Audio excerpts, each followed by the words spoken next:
Photosensitivity warning: if you can't handle flashing lights, this video is not for you. Thank you. Hello and welcome back to the channel. Today we'll be looking at the arsenal of the Confederacy of Independent Systems. Let's get into it. Okay, just like with the Republic video, we are starting with the blaster pistols and working our way up. Here we have the RG-4D, the standard issue blaster pistol of the Confederacy of Independent Systems. Honestly, ergonomically, this looks better than the DC-17. This grip looks like it would feel really nice in the hand. It's not chunky or blocky at all. It's got this nice curve. It looks like your trigger finger would rest very nicely where it needs to be. Very strange considering this is primarily used by battle droids in which ergonomics don't really matter in the slightest. This scope looks really nice to use if you really needed it, despite the fact I don't think droids really need scopes either.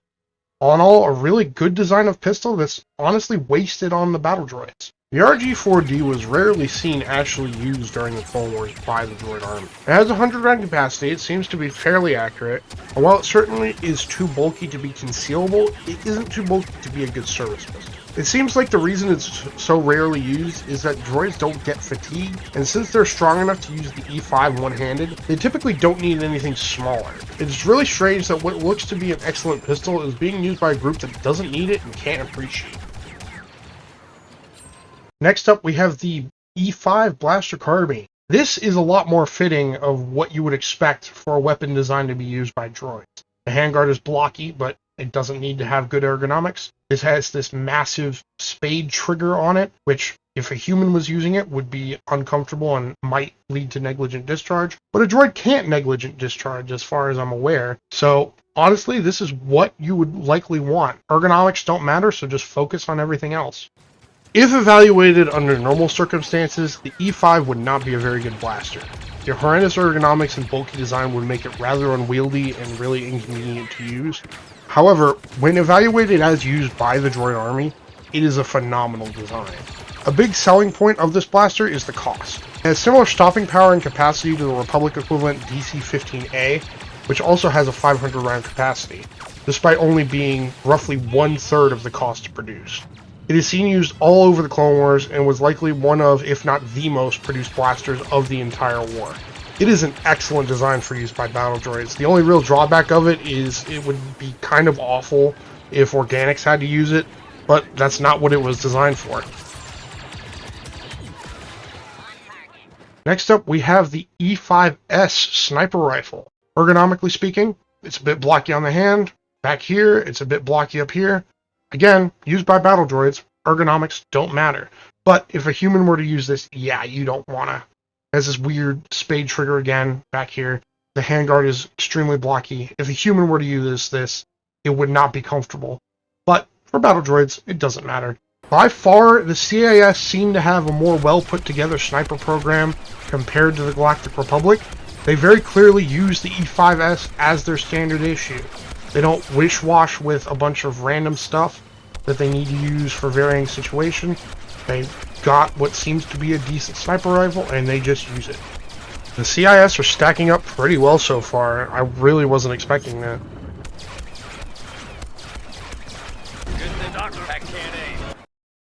So for this, we have an interesting one. This is the E5C, which is the heavy blaster used by the Confederacy of Independent Systems. Ergonomically, we got about the same as the E5 blaster rifle, with the exception of it having sling swivels.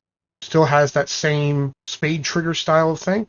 It has a stock, which I don't know what the purpose would be, given that this is meant to be used by droids. But it has a fairly nice looking wood stock, kind of gives me Thompson vibes. Outside of Battlefront, we don't see this thing used by droid. We see it used by Heisinger in Star Wars The Clone Wars, as well as some of Hondo's men, but we never actually see battle droids using this thing outside of the game. I think this can be best explained by the fact that the CIS primarily uses super battle droids and droidicas for heavy machine gun style roles, so really having a heavy blaster used by battle droids just doesn't really make much sense in their logistics chain. Now we're moving on from small arms to rather big arms. We have the B2 Super Battle Droid's wrist-mounted blaster. This seems to be what more so fulfills the role of a light machine gun within the droid ranks, over the E5C. This wrist-mounted blaster can shoot in alternating fashion to replicate a machine gun. At least in the Clone Wars, they have one on each arm. It appears in the movies as well as Star Wars Battlefront, they only have one on one arm. Not only can this fire alternating barrels to replicate a machine gun, but it can also engage a beam splitter setting, which effectively works as a shotgun. This brings up the question of why don't more blasters do this? It seems like the ability to convert directly from a rifle or machine gun style weapon into a shotgun style weapon would be amazing for most people to have. Aside from the B2, we don't really see any blasters doing this. It's really versatile and really makes a lot of sense. On top of having this wrist-mounted blaster, the B2 also has the famous wrist rockets. This means that the B2 is not only capable of dealing with infantry, but also capable of dealing with light vehicles. The B2 is pretty dang versatile and really makes a lot of sense as a heavy infantry unit. You could essentially make up your whole frontline fighting force with B2s if you could afford it, which is the main hurdle that they ran into. Honestly, I don't think an equally sized clone unit would really stand a chance against these. As if the droid army wasn't dunking on the Republic enough, we have the Droideka also serving in that sort of squad machine gun style role, in my opinion, better than anything the Republic really has. The dual repeating blasters appear to be quite devastating, assuming it's deployed far enough away that droid poppers can't reach and you can't slowly move through the shield to bypass the inertial regulator. This thing is quite devastating, really lives up to its name of Destroyer Droid. Moving back to the OG, we have the E60R rocket launcher. Ergonomically speaking, this thing looks a lot heavier than the RPS-6. It has a much larger aiming reticle. It appears to be similar in capability. Ergonomically, it doesn't seem to be as good, but again, it's meant for battle droids. It doesn't need to have good ergonomics. Although, if you were a human using this, yeah, you'd be hurting for something else. This might be a hot take, but I think the CIS did a way better job of selecting and designing their blaster arsenal than the Republic. Obviously, the clone army is more capable, but that seems to be more of a result of the clones themselves rather than the blasters they're using. I really was not expecting this, but when purely evaluated based on their blasters, yeah, the CIS comes out on top. Wild. Subscribe for more wrist rockets.